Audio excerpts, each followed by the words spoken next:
जय श्री रामकृष्ण हरि। साईं राम जी सभी साईं भक्तों को। कैसे हैं आप? आई होप बाबा की कृपा से आप सभी लोग अच्छे होंगे और स्वस्थ होंगे। आज हम इस वीडियो में बात करने जा रहे हैं तात्या कोते पाटिल जी के बारे में।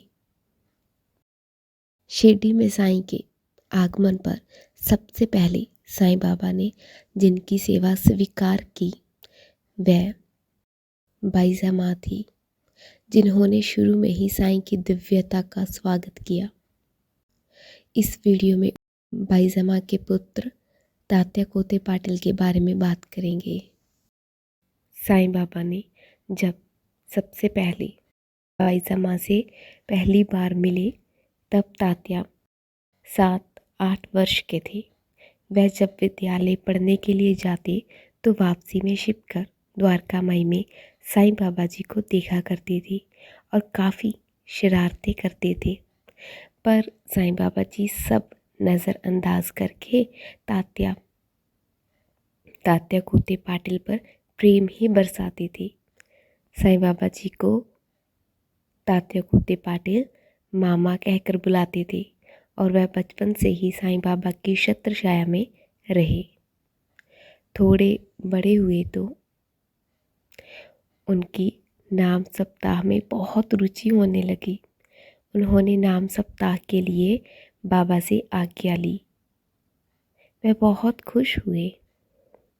ये देखकर साईं बाबा तात्या के काफ़ी ख्याल रखते थे, क्योंकि तात्या काफ़ी भोले भाले थे।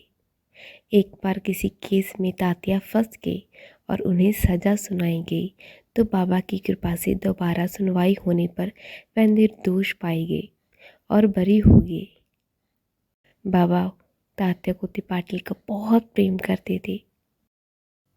बाबा अपनी आज्ञा के बिना कहीं भी जाने के लिए मना करते थे। जब भी कोई शिरडीवासी कहीं जाने की कोशिश करता था और बाबा को तो पहले पता चल जाता था कि उनके लिए आज यात्रा शुभ है या नहीं।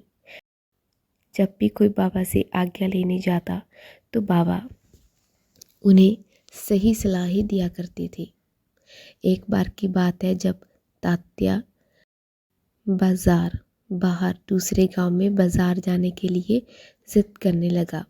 बाबा ने उन्हें मना भी किया, लेकिन वो जिद करके चला गया।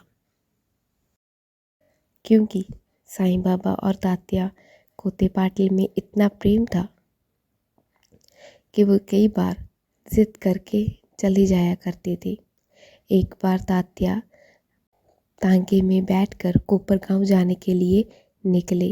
रास्ते में बाबा के दर्शन करने गए तो बाबा ने उन्हें उस समय कोपरगांव ना जाने की सलाह दी, पर तात्या को ज़रूरी काम होने की वजह से वो जिद करके चले गए और रास्ते में उनका तांगा पलट गया। पर बाबा की कृपा से तात्या जी को ज़्यादा चोट नहीं आई और द्वारका माई में एक और जहाँ पत्थर रखा जाता है जिस पर बाबा बैठते थे, वहीं पर बाबा तात्या और महालसापति जी रात को एक साथ सोते थे। जब तात्या ने द्वारका माई में बाबा के साथ रात को सोना शुरू किया तब वह 17 वर्ष के थे। बाबा कभी उनके साथ लुगड़ी खेलते तो कभी कुछ करते। कभी बाबा उनको कहानियाँ सुनाते। एक बार जब तात्या सो रहे थे तो बाबा उनके पैर की दिशा ही बदल देते। जब तात्या के कंधे का कपड़ा अक्सर छुपाकर उसकी नकल उतारने लगते थे। ऐसी हंसी मजाक करते तात्या ने बाबा के सानिध्य में काफ़ी लाभ उठाया। 15 वर्ष तक यही सिलसिला रहा। फिर बाद में तात्या के पिता का निधन हो जाने पर तात्या घर की जिम्मेदारी आ गई, तो बाबा ने घर पर ही सोने को कहा। तात्या को व्रत रखना अच्छा लगता था। जब भी वो कोई व्रत रखता तो बाबा किसी न किसी बहाने से भोजन करवा देते। क्योंकि बाबा व्रत रखने के पक्ष में नहीं थे। कभी बाबा तात्या को मनाने के लिए उनसे माफ़ी मांगने जाते, कभी कृष्ण जी की तरह बांसुरी बजाने लगते। बड़ा ही लगाव था बाबा का तात्या से। ऐसा प्रेम काश हम भी पा पाते। श्री साईं सच्चरित्र के अनुसार बाबा ने 15 अक्टूबर 1918 को महासमाधि ली थी। 1918 में बाबा के महासमाधि लेने से कुछ समय पहले तात्या काफ़ी बीमार हो गए थे, जिसकी भविष्यवाणी साईं बाबा जी ने 2 साल पहले ही कर दी थी। पर ये बात बाबा ने सिर्फ एक भक्त को बताया, जिनका नाम रामचंद्र पाटिल था।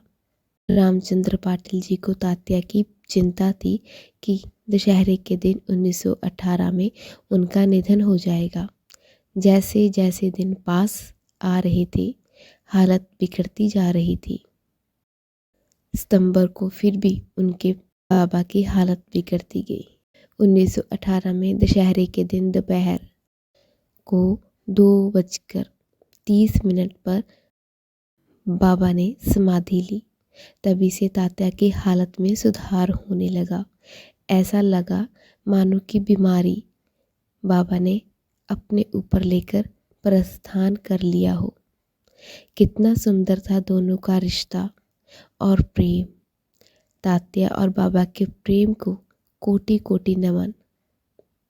तात्या का जीवन बाबा के महासमाधि के बाद भी उनकी कृपा दृष्टि से परिपूर्ण रहा। काफ़ी खुश होने के बाद भी आज भी बाबा का आशीर्वाद हमेशा शिरडी वासियों पर रहा है। और तात्या कोते पाटिल की आज जो भी फैमिली मेंबर्स हैं ना, उन पर भी बाबा की कृपा बरस रही है। देखिए ना, तात्या कोते पाटिल जी ने कितना प्यार लिया बाबा का। हम सोचते हैं ना कि वो कितने भाग्यशाली हैं जिन्होंने बाबा का क्रोध देखा, बाबा का प्यार देखा और बाबा का प्यार पाया भी। उनके क्रोध के पीछे भी तो बाबा का प्यार ही छिपा होता था। तात्या जिस घर में रहते थे वह घर आज भी साईं कुटीर के नाम से द्वारका माई में थोड़ी दूरी पर है। वही उनके पोते आज भी रहते हैं। 1945 को तात्या कोते पाटिल जी ने इस दुनिया को अलविदा कहा और बाबा के पास चले गए। हमें भी लगता है कि हमारा भी पिछले जन्मों का कुछ न कुछ बाबा से वास्ता रहा होगा, जो इस जन्म में भी हम बाबा के भक्त बने। कुछ भक्त बचपन से ही बाबा के साथ जुड़े होंगे और कुछ भक्त मेरे जैसे ऐसे हैं जिन्होंने अपना आधा जीवन व्यतीत कर लिया, तब जाकर उन्हें मुझ जैसे को बाबा मिले। मैं तो अपने आप को अभी भी भाग्यशाली ही मानती हूँ कि मुझे बाबा मिले तो सही। ऐसी ही और वीडियोस देखने के लिए मेरे चैनल को सब्सक्राइब ज़रूर कीजिएगा। ऐसे ही वीडियो मैं और लेकर आऊँगी जो बाबा के भक्त थे उनके रिलेटेड। होप सो कि आज की वीडियो आप सभी को पसंद आई होगी, तो इस वीडियो को लाइक और शेयर ज़रूर कीजिएगा। Thanks for watching my video. बाबा आप सभी का भला करे, आप सभी को नाम जाप की शक्ति दे और बाबा आप सभी के घरों में सुख समृद्धि लाए। चलिए जी, मिलते हैं किसी नेक्स्ट वीडियो में। तब तक अपना और अपनों का ख्याल रखिएगा। जय साईं राम।